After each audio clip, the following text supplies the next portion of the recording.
Air raid sirens over Jerusalem. We've got that and more on today's 2-minute update on the war in Israel for 2024, December 30th.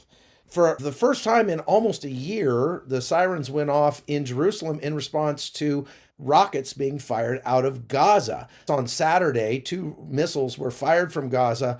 They were both shot down, no injuries reported. On Sunday, 5 more missiles were fired from Gaza at the southern communities around Sderot, and those were either shot down or allowed to land in open areas. Again, no injuries.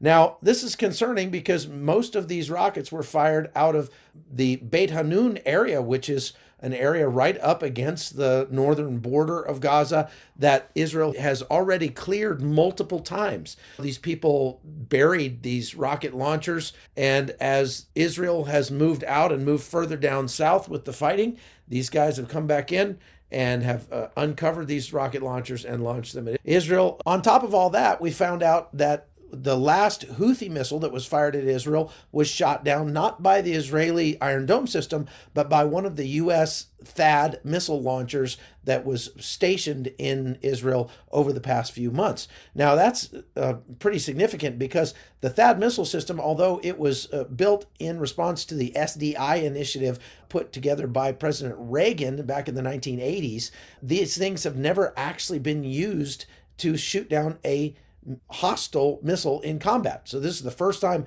that's ever happened, and Israel probably could have shot it down with one of their missiles, but we're thinking that perhaps the United States just asked if they could shoot one down just so they could say that they did.